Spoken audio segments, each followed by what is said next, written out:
In the middle of peak growing season, trucks pulled up beside flooded rice paddies and released thousands of ducks directly into fields that had been treated with chemicals for years. No fences separated them from the rice. No protective barriers guarded the young plants. Just water, seedlings, and moving flocks spreading across the surface. From a distance, it looked careless. China produces nearly 28% of the world's rice. That means what happens inside its rice fields affects global food supply in a very real way. Over the past decades, chemical fertilizers and pesticides helped increase yields dramatically. But they also left scars. China uses roughly 4 million tons of pesticides every year, and rice farming is one of the most input-intensive sectors. Over 40% of Chinese farmland now shows measurable soil degradation. Organic matter has declined. Beneficial microbes have weakened. In some provinces, pesticide application rates reached 2 to 3 times global averages just to keep harvest levels stable. The system was still producing rice, but it was losing strength underneath. This is where the shift began. Instead of increasing chemical input again, some farmers and researchers turned to an older method. They reintroduced ducks into the paddies not as decoration, but as active participants in the ecosystem. This approach is known as integrated rice duck farming, and it has existed in parts of East Asia for centuries. At first, the idea sounded almost symbolic. Ducks walking through fields treated with industrial chemicals did not seem like a modern solution. Yet the decision was not random. It was backed by long-standing agricultural knowledge and growing concern over the limits of chemical-intensive farming. Modern rice cultivation depends heavily on synthetic fertilizers, insecticides, and herbicides. These inputs helped fuel the Green Revolution and dramatically increased output. But they also altered soil biology. Pesticides reduce not only harmful insects but also beneficial organisms. Fertilizers create nutrient spikes that disturb natural cycles. Over time, farmers must apply more chemicals to achieve the same result. When productivity rises but resilience falls, something is wrong beneath the surface. Agriculture accounts for roughly 20 to 25% of global greenhouse gas emissions. Rice paddies contribute significantly because flooded fields create anaerobic conditions. In these oxygen-poor environments, microbes produce methane as they break down organic matter. Methane from rice cultivation alone accounts for around 10% of agricultural greenhouse gas emissions globally. At the same time, nitrogen runoff from fertilizers contaminates waterways. Soil microorganisms that once maintained nutrient balance decline. Organic matter levels fall season after season.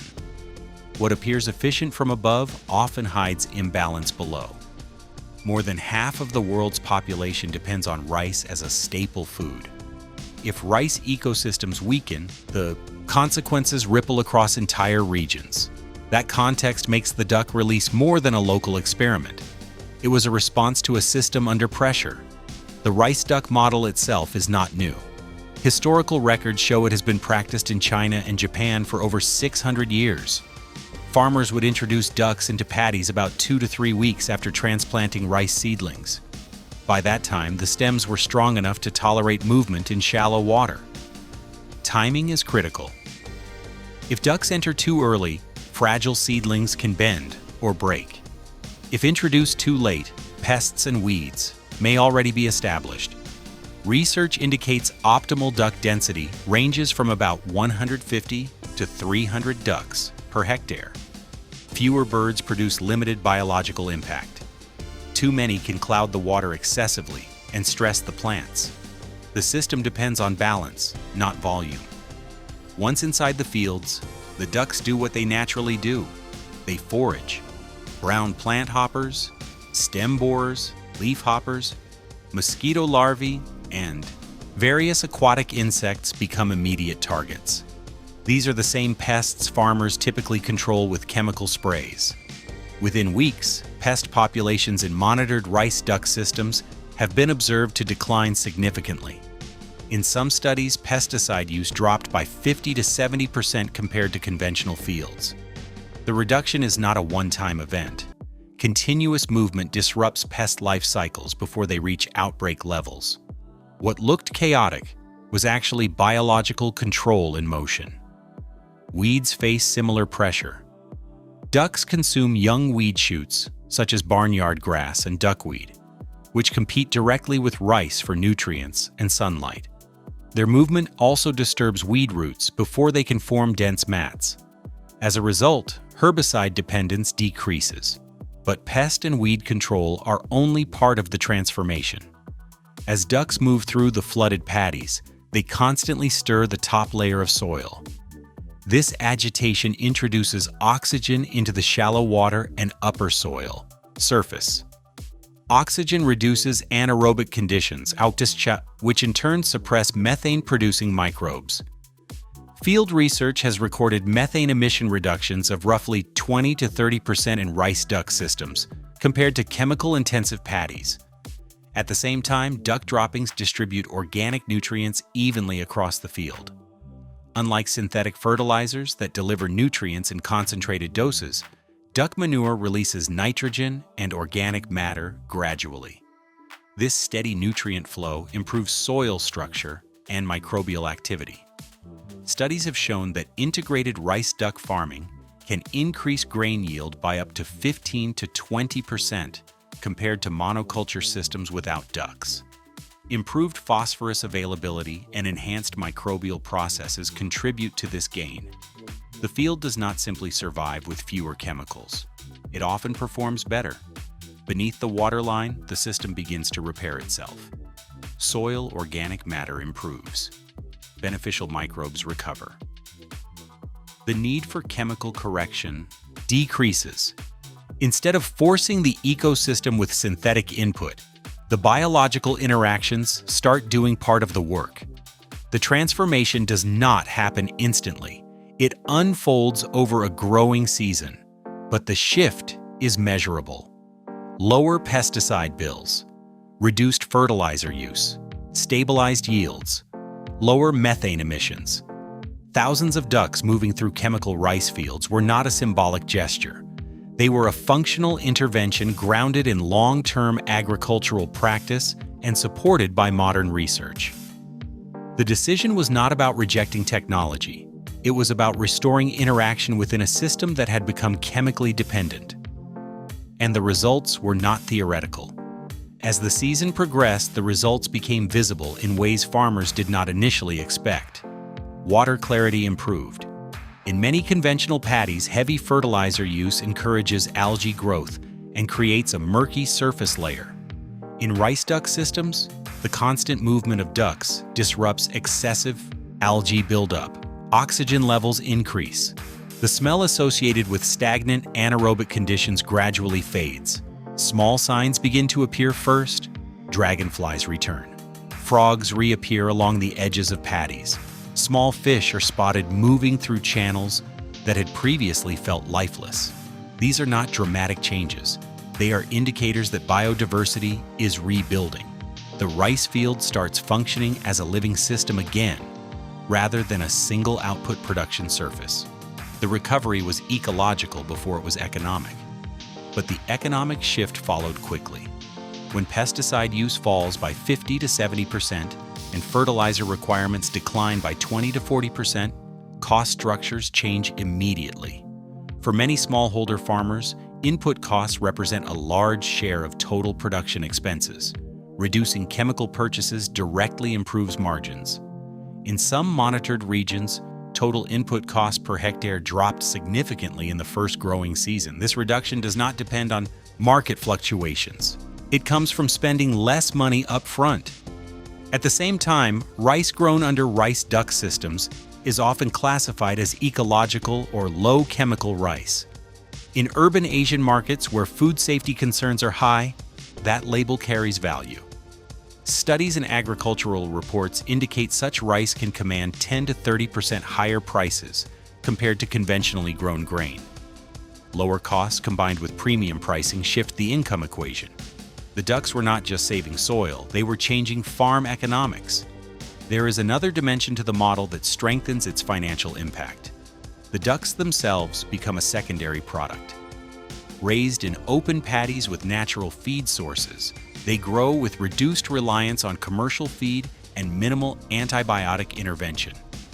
At the end of the season, farmers can sell duck meat or eggs as an additional income stream.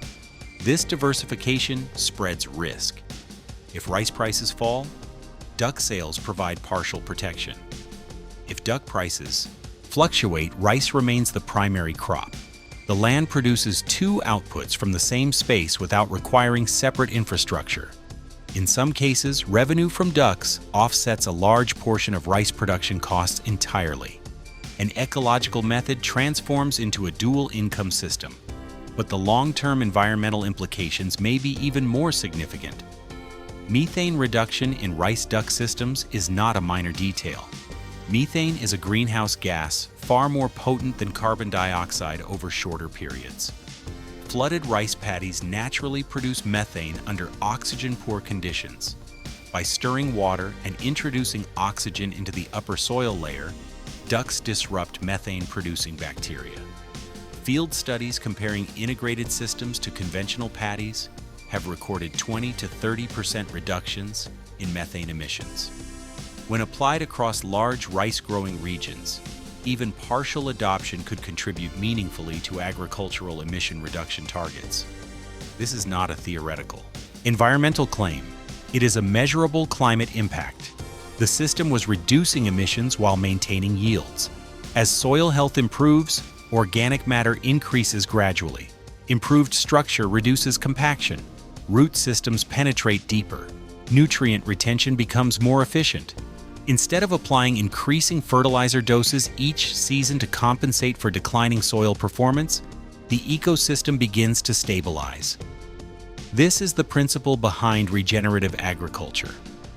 Rather than extracting productivity until degradation forces intervention, regenerative systems aim to rebuild biological cycles continuously. However, the rice duck model is not a universal fix. Precision matters at every step. Ducks must be introduced at the right growth stage. Typically, that means 2 to 3 weeks after transplanting. Too early, and young seedlings can be damaged. Too late, and pest control becomes less effective. Removal is equally critical. When rice enters the panicle initiation stage and prepares to flower, ducks must be withdrawn. Even minor disturbance during this sensitive period can affect grain formation. Density must also be managed carefully. Research suggests 150 to 300 ducks per hectare is optimal under most conditions. Below that range, pest suppression weakens. Above it, water turbidity increases excessively and plant stress may rise. This is controlled biology, not random release. The method works, but only under disciplined management. There are also structural limitations. Fields require stable, shallow flooding to support both rice and ducks. Regions with inconsistent water supply struggle to maintain ideal conditions. Heavily polluted soils may not respond immediately to biological restoration. Steep terrain complicates flock control. Predators present another challenge. Snakes, foxes, feral dogs, and birds of prey can cause losses if flocks are not monitored. Labor requirements differ from industrial systems, while chemical spraying reduces the need for field supervision. Rice duck systems require ongoing observation and water management. In areas facing rural labor shortages, that becomes a barrier. These limitations clarify something important. The rice duck model is not a replacement for all forms of modern agriculture. It is a context-dependent system that performs best where environmental conditions, labor capacity, and water control align. But where those conditions exist, the results challenge a central assumption of industrial farming: that higher chemical input is the only path to stable yields. In China, releasing thousands of ducks into chemical rice fields did not cause collapse. It triggered recovery. The experiment demonstrated that productivity and ecological restoration are not mutually exclusive. A system long treated as fragile responded positively to biological integration. The deeper lesson extends beyond rice paddies. Modern agriculture faces rising input costs, soil degradation, climate, pressure, and biodiversity loss. Scaling production through chemical intensity alone increases financial and environmental risk. Systems that combine productivity with ecosystem repair offer a different trajectory. Sometimes innovation does not mean adding complexity. Sometimes it means reintroducing relationships that were removed. The image of ducks walking calmly through flooded rice fields may look simple. Yet beneath that surface, pest cycles are interrupted, methane emissions decline, soil microbes recover, and farm income stabilizes. What appeared outdated turned out to be resilient. And resilience may be the most valuable resource agriculture can build in the decades ahead. Hit the subscribe button and turn on notifications so you don't miss the next deep dive into the systems quietly reshaping our world.